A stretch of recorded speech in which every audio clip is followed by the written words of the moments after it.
Well, this is a lens that no one was expecting, at least I was not at all. And here it is. This is quite exciting. Today I am checking out the all-new Sigma 17 to 40mm f1.8 DC Art. This is the first Sigma Art lens that is designed and made specifically for Sony APS-C cameras. However, it's also launching for Fuji X-mount, Canon RF, and L-mount, which is Leica. This is a reincarnation of the legendary 18 to 35mm f1.8 that every tech YouTuber in existence was using about 10 years ago.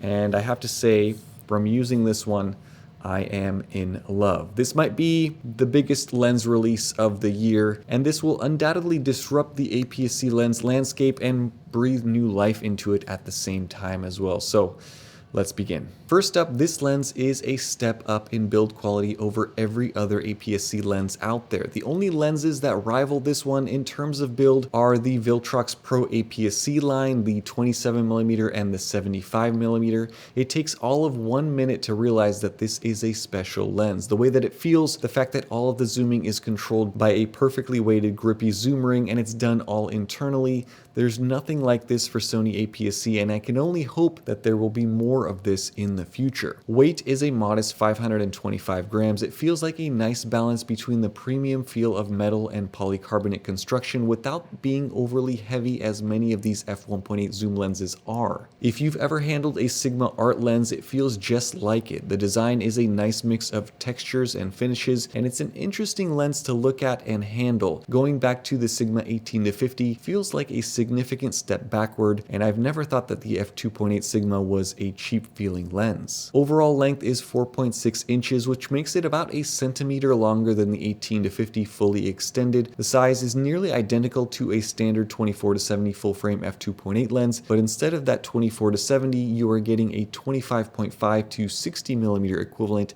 at 1.8. Starting at the rear, there is an all-metal mount, electronics, a rubber gasket for weather sealing, and the entire lens is dust and splash resistant. 0.25 for the 2025 release, minimum focus of 0.92 feet, and made in Japan. The aperture ring is beautifully executed. You can turn clicks on or off depending on if you are shooting photos or video, and it moves nicely from f1.8 to f16 with a larger click into A for auto. There's also a switch that can lock you into or out of auto as well. Lens specs are printed here. Importantly, you'll notice the front filter thread is 67mm, which is very convenient, especially given this is an f1.8 zoom. The zoom ring is brilliant. It is perfectly weighted, it feels very mechanical, and it's all internal. It makes the handling of this lens so different, and I am a huge fan. There is an autofocus on-off switch, 2 silent clicking focus hold buttons, and then you get to the manual focus ring. Now, you might never use this, but if you do, it is a benchmark for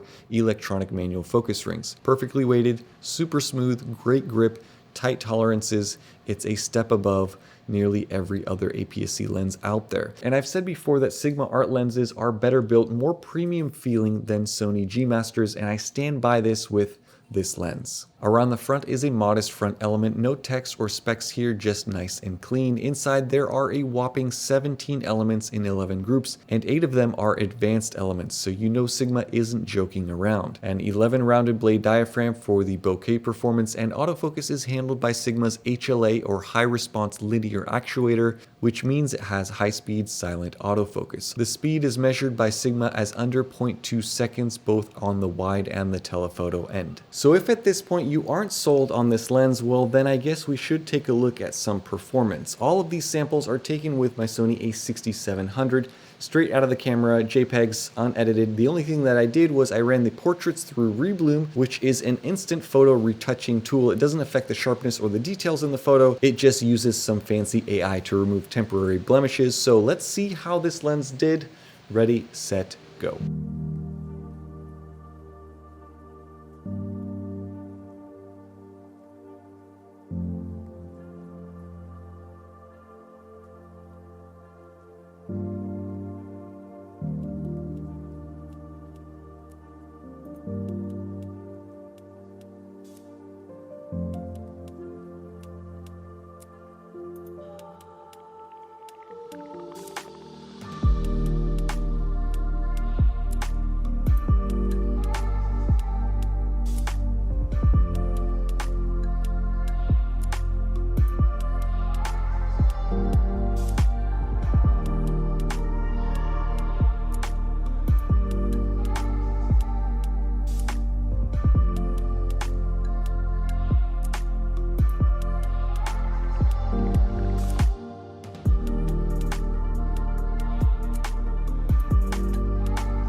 I guess I could just end the video there. There's a link down in the description. Have a nice day.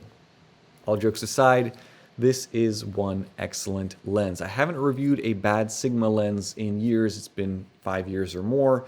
All of their recent releases have been superb, and this one is certainly no exception. Sharpness is excellent across the frame, wide open. The corners are a little bit softer, as you would expect at f1.8, but stopping this lens down does sharpen those up. At f4, you get near perfection across the frame. Colors and contrast levels are great. Distortion control is quite good. With lens corrections turned on and shooting JPEGs, you get slight pincushion throughout the zoom range, which is easily correctable in post, and especially so once we get some lens profiles for Lightroom.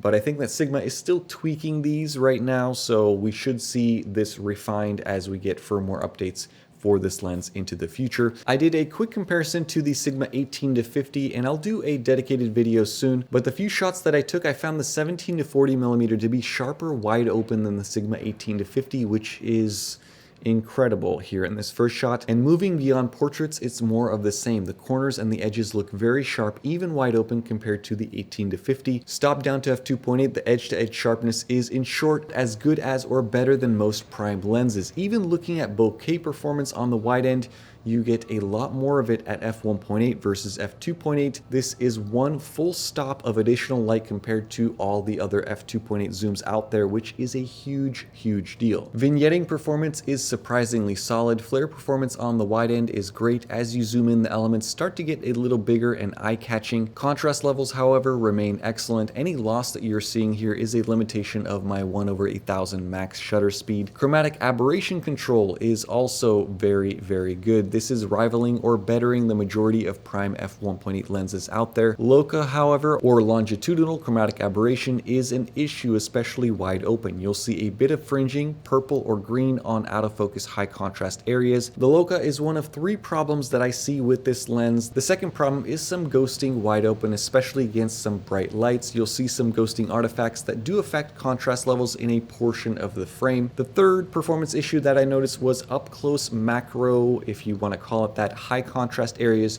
do show some chromatic aberrations, but this is Loca as well because you get a very narrow focal length because of how close you are to your subject. So basically it's just Loca and some ghosting wide open. As you stop it down, those issues go away. The minimum focus of this lens doesn't get you as close as the Sigma 18-50, but even so, at 0.92 feet, you can get some nice up-close shots of fancy meals that you are eating for your Instagrams. The autofocus performance is superb. No issues. Everything is quick, silent, accurate. Tracking works even with kids who are all over the place. And what really adds the cherry on top is the focus breathing performance. There is almost no focus breathing at all with this lens, which makes it an excellent choice once again for video shooters. The few weeks that I've had this loaner lens, I've just continued to see it as an incredible lens. For an f1.8 zoom, it is very small, and the zoom range that it gives you is really what makes it so much better. Sigma recently gave us the 28-45mm f1.8 zoom for full frame shooters, and this lens is equivalent to a 25.5 to 60mm at f1.8 for APS-C. It dwarfs the zoom range of that 28 to 45 by comparison. It's even wider than the 18 to 50 at 17mm. Now it doesn't get you all the way to that 50mm end, but 40mm at a 1.5 crop means you are getting a 60mm equivalent, and that makes it a perfectly capable portrait lens, especially when you factor in that f1.8 aperture. And last up, let's talk about price. According to my contact at Sigma, the release price of this is going to be $919 US. Now, I'm not going to deny the fact that $900 is a lot of money for an APS-C lens. It is, but look at it this way. The Sony 16 to 55mm, which is an f2.8 zoom, not really in the same league as this lens, is currently $1,700. I have no idea why this happened or when it happened, because that lens was always $1,400 US since it was released, but it's currently $1,700. Now this lens at f1.8 with better build, internal zooming, made in Japan construction, is literally almost half the price. Even compared to the Sigma 18 to 50, which has always been an absolute steal for what you get, this is currently $659 US from Sigma, meaning for $260 more, you can get this lens instead. It would be an absolute crime not to pick up this lens for $260 more than the 18 to 50. Now, prices vary by retailer, and currently you can buy the Sigma 18 to 50 for a lot less on Amazon. So I will link all of these lenses that I mentioned down in the description so you can cross-reference all of these prices and specs as you are shopping. The moral of the story is I think that this lens could have been released at a $1,200 price point and no one would give it a sour look. At $900, I'd say it's almost a bit of a bargain for what you are getting. You're getting a top-of-the-line G-Master equivalent Holy Grail lens for APS-C cameras, and if you think about it, it can easily replace 3 of the 4 Sigma primes in the quartet. Yes, you aren't getting that F1.4, but F1.8 is still quite amazing, and the convenience of having all of those lenses plus more, everything in the middle, in a small, compact, well-constructed body that you don't have to switch lenses around is very, very appealing.